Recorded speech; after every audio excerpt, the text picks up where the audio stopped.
कुछ काम सीख परिवार का सहारा बनना चाहता हूँ, क्या करूँ? आज ही ज्वाइन करो JS ITI, जहाँ मिलेगा electrician, fitter, surveyor, COPA, fashion technology जैसे ट्रेड्स में रोजगार परक प्रशिक्षण, जिसे प्राप्त कर तुम अपने परिवार को आर्थिक मजबूती दे सकते हो। साथ ही मल्टीनेशनल कंपनीज में 100% प्लेसमेंट। JS ITI, पलई पट्टी, बाबतपुर, वाराणसी। Admissions open. मैं Sanjeev Pathak, JS private ITI के ऑनलाइन पोर्टल पे आपका स्वागत है। जैसा कि जो हमारा सीरीज चल रहा है, वीडियो सीरीज, उसमें हम लोग इंटरेस्ट पढ़ रहे हैं। उस इंटरेस्ट में बताया गया था कि इंटरेस्ट या ब्याज दो प्रकार का होता है। एक साधारण ब्याज होता है जिसे हम लोग सिंपल इंटरेस्ट कहते हैं, और दूसरा कंपाउंड इंटरेस्ट होता है जिसे चक्रवृद्धि ब्याज कहते हैं। तो जो दो वीडियो हमारा सिंपल इंटरेस्ट से संबंधित है वो आप लोग देख चुके हैं। अब जो नेक्स्ट हमारा वीडियो होगा वो चक्रवृद्धि ब्याज जिसे कहते हैं कंपाउंड इंटरेस्ट से संबंधित है। तो पहले इस चक्रवृद्धि ब्याज क्या होता है इसको समझ लीजिए। जैसे चक्रवृद्धि ब्याज होता क्या है कि कोई अमाउंट है, मान लीजिए कि 100 रुपये हम किसी से उधार लिए और वह क्या कर रहा है कि हम आपसे इतना प्रतिशत ब्याज लेंगे। अगर मान लीजिए ब्याज की दर है 5% और वह राशि हम 6 महीने में वापस कर रहे हैं, ठीक है। अगर यह साधारण ब्याज की दर से वो पैसा हमसे लेगा तो जो ब्याज हमेशा लगेगा किस पे? मूलधन पर ही लगेगा, जितना हम उससे उधार लिए थे। 100 रुपये उधार लिए हैं तो यह जो 100 रुपया क्या है? मूलधन है। तो सिर्फ पहले महीने में जो ब्याज लगेगा 100 रुपये पे लगेगा, दूसरे महीने में ब्याज लगेगा वो भी 100 रुपये पे लगेगा, तीसरे महीने का भी ब्याज जो होगा वो 100 रुपये पे होगा। ऐसे छठे महीने तक जो हम ब्याज देंगे सिर्फ 100 रुपये पर देंगे, और जो बाकी 5 महीने का जो ब्याज था वो क्या होगा? लास्ट में जोड़ के मिश्रधन के रूप में उसे वापस कर देंगे। यह हो गया हमारा साधारण ब्याज। लेकिन चक्रवृद्धि ब्याज क्या है? चक्रवृद्धि ब्याज में जैसे 100 रुपये पर हम कोई 100 रुपये की राशि किसी से उधार लिए और 5% मासिक ब्याज की दर से वो हमसे पैसा ले रहा है और हम 6 महीने बाद वापस करेंगे। तो अगर पहले महीने का हम लोग साधारण ब्याज देखें तो आपको पता होगा कि साधारण ब्याज का जो फार्मूला बताया गया था वह बताया गया था PRT/100। P क्या है आपका? मूलधन जिसे प्रिंसिपल कहते हैं, R क्या है? दर, किस रेट पर हम उससे पैसा लिए हैं, और T क्या है? समय। तो यहाँ पर अगर 1 महीने का हम निकालें तो 1 महीने का आ जाएगा यह 100 गुणे 5 गुणे 1/100, यानी 1 महीने का ब्याज हुआ 1 रुपये। तो टोटल 1 महीने के बाद जो मिश्र धन हो जाएगा वह कितना हो जाएगा? मिश्र धन बराबर हो जाएगा मूलधन प्लस ब्याज। मिश्र धन बराबर हो जाएगा मूलधन ब्याज। तो 100 रुपये जो हम उससे उधार लिए थे प्लस 1 रुपया ब्याज हो गया 101 रुपया। अब यहाँ पे ध्यान दीजिए कि जैसे ही 1 महीना बीत गया, 1 महीने के बाद जो राशि होगी वो कितना हो गया? 101 रुपये।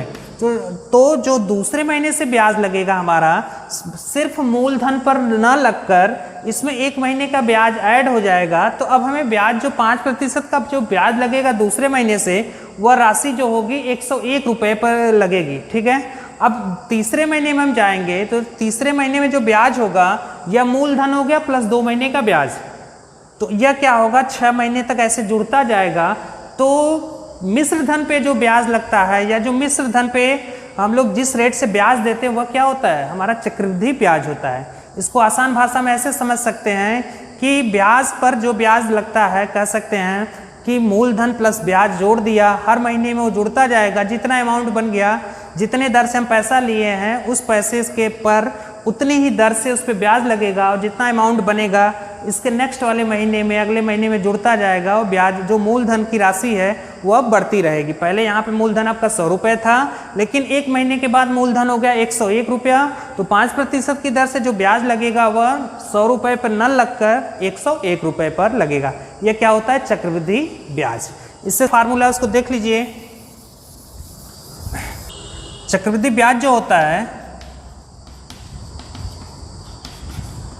चक्रवृद्धि ब्याज बराबर होता है मूलधन इंटू 1 प्लस दर बटे 100 के पावर समय और माइनस मूलधन, ठीक है।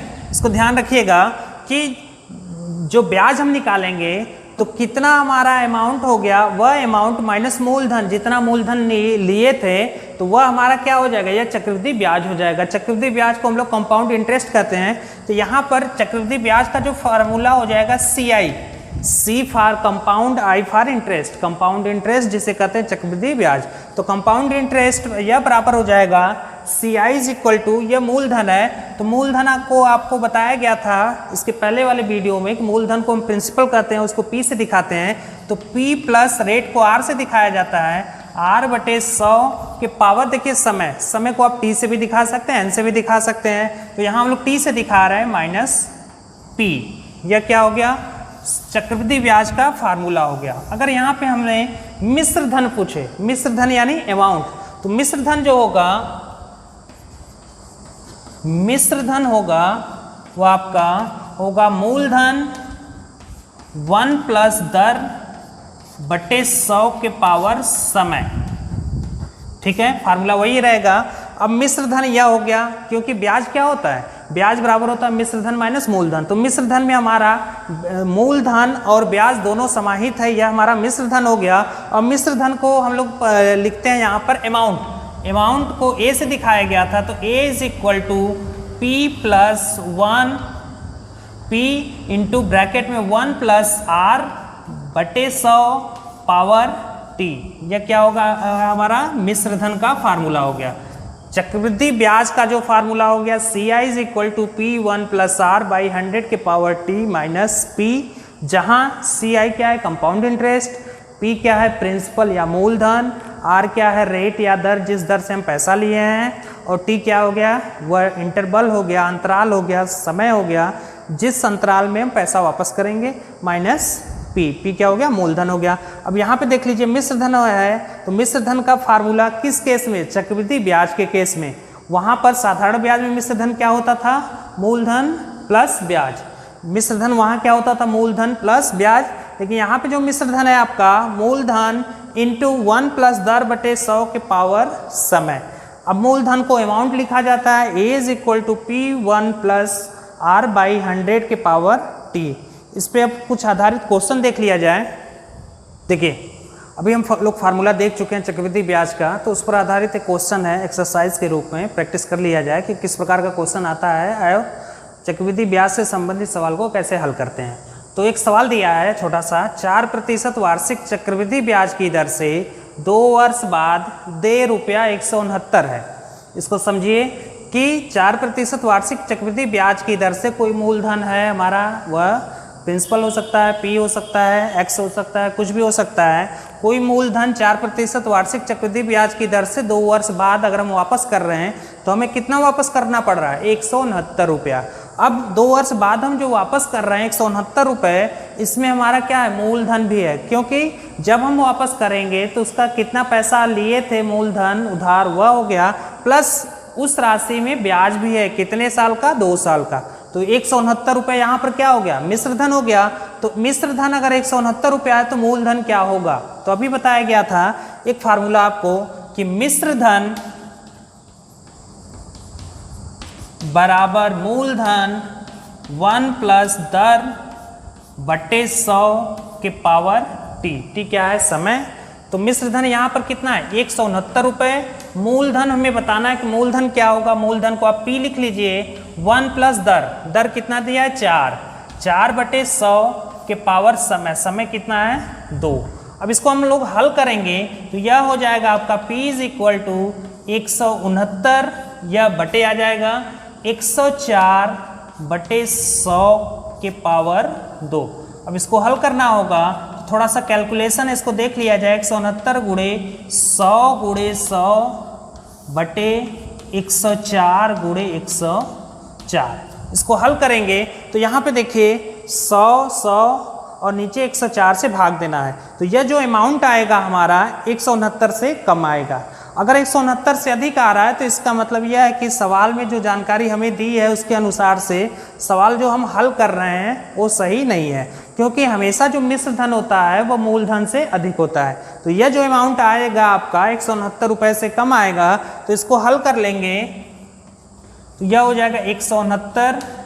अगर इसको काट दिया जाए, 4 से काटें तो यह क्या कितना हो जाएगा आपका 26, यह भी क्या हो जाएगा 26, यह 25, यह भी 25 हो जाएगा। 169 गुणे 25 भागे 26 गुणे 26, जो संभवतः हमारा 169 से कम होगा। थोड़ा सा कैलकुलेशन है, कैलकुलेशन करेंगे यहाँ पर तो 25 गुणे 25 करेंगे या कितना आ जाएगा 625 हो गया, और 26 गुणे 26 करेंगे तो 26 से 32, 32 दूना 64, अच्छा चाह के 36, तो लगभग यह आ जाएगा 576। ठीक है, नेक्स्ट क्वेश्चन देखिए, अब इसको हल किया जाएगा तो आ गया आपका 169 गुणे 25 भागे 26 गुणे 26, यह आ जाएगा लगभग 156 रुपये के बराबर आ जाएगा। तो यह जो 156 रुपया क्या है हमारे लिए, यह मूलधन की राशि है जो हम उधार लिए थे, कितने वर्ष के लिए, 2 वर्ष के लिए। नेक्स्ट अगला क्वेश्चन है हमारा कि रुपया 100 का धन 2 वर्ष के अंदर 8% वार्षिक चक्रवृद्धि ब्याज की दर से 121 रुपये हो जाता है, तो आर का मान बताइए। आर क्या है, यहाँ पे रेट है कि किस दर से हम पैसा लिए थे, कि कोई मूलधन 100 2 वर्ष में हमारा 121 रुपये हो जाता है। तो जो 121 रुपये है हमारा क्या है, मिश्र धन है। इसके पहले वाले भी सवाल में था, वहाँ 169 रुपये हमारा क्या था, मिश्र धन था। तो यहाँ पे दर पूछ रहा है, आर पूछ रहा है, तो वही पहले वाला फार्मूला लगा ले, मिश्र धन बराबर मूलधन 1 प्लस दर बटे 100 के पावर समय। ठीक है, मिश्र धन दिया हमारे सवाल में 121 रुपये, मूलधन दिया है 100 रुपया, 1 प्लस दर पूछ रहा है, और दर क्या दिया है, R%। तो दर के जगह हम क्या लिख दे, R बटे 100, और समय भी दिया है 2 वर्ष, तो समय की जगह कितना हो जाएगा, 2। अब इसको हल किया जाएगा, तो हल करने पर अगर इसको इधर पक्षांतर कर दें तो यह हो जाएगा 121 बटे 100, 1 प्लस R बटे 100 के पावर 2। ठीक है, अगर इसको और ज़्यादा इजी कर लिया जाए तो 121 है, 121 को हम लोग क्या लिख सकते हैं, 121 को लिख सकते हैं 11 का वर्ग। ठीक है, 100 को लिख सकते हैं हम लोग 10 का वर्ग, लिख लिया गया 10 का वर्ग।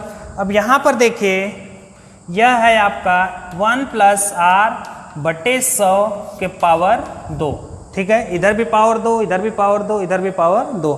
तो इसको हल किया जाएगा तो तुलना करने पर यह आ जाएगा 11 बटे 10 बराबर 1 प्लस R बटे 100। एक को इधर पक्षांतर करेंगे तो 11 बटे 10 माइनस 1 करेंगे, कितना आ जाएगा, 1 बटा 10, 1 बटा 10 आ जाएगा। तो यहाँ पर हम लिख सकते हैं कि 1 बटा 10 बराबर R बटे 100, R बटे 100 हल करेंगे तो R आ गया हमारा 10%, R आ गया हमारा यहाँ पर कितना, 10% ऑप्शन दिया है। तो यह फर्स्ट नंबर ऑप्शन सही होगा। तो सवाल को एक बार फिर से देख लीजिए कि सवाल है क्या, कि रुपया 100 का धन 2 वर्ष के अंदर 8% वार्षिक चक्रवृद्धि ब्याज की दर से 121 हो जाता है, तो आर का मान बताइए। आर क्या है, दर है। ऑप्शन दिया था 10%, 9%, 11% और 12%। तो जो यहाँ पे 121 रुपये दिया है पहले वाले सवाल की तरह है, यह क्या दिया है, मिश्र धन दिया है। तो मिश्र धन का फार्मूला आपको कंपाउंड इंटरेस्ट में बताया गया था कि मिश्र धन क्या होता है, मिश्र धन बराबर मूलधन ब्रैकेट में 1 प्लस दर बटे 100 के पावर समय। यहाँ पर हमारे सवाल में जो मूलधन है वह 100 रुपये है, मिश्र धन 121 रुपये, आर पूछ रहा था और समय दिया था 2। तो यहाँ पे देख लीजिए, इस 100 को इधर पक्षांतर करेंगे यह बटे में आ जाएगा, 121 बटे 100 हो गया। अब 121 को हम लिख सकते हैं 11 का वर्ग, 11 गुणे 11 करेंगे 121 आ जाएगा। 100 को लिख सकते हैं 10 का वर्ग, 10 गुणे 10 करेंगे 100 आ गया। तो यहाँ पे हो गया 11 का वर्ग बटे 10 का वर्ग, 1 प्लस R बटे 100 के पावर 2। तुलना करने पर यहाँ भी स्क्वायर है, यहाँ भी स्क्वायर है, तुलना करेंगे तो यह 11 बटे 10 हो गया, 1 प्लस R बटे 100। पक्षांतर करके हल कर लेंगे तो R का मान आ गया 10%। ठीक है, उम्मीद है कि आपको वीडियो पसंद आई होगी। हमारे वीडियो को लाइक करें, हमारे चैनल को सब्सक्राइब करें तथा अधिक से अधिक वीडियो को शेयर करें। वीडियो से संबंधित अपडेट को पहले पाने के लिए बेल आइकन जरूर दबाएं। Thank you.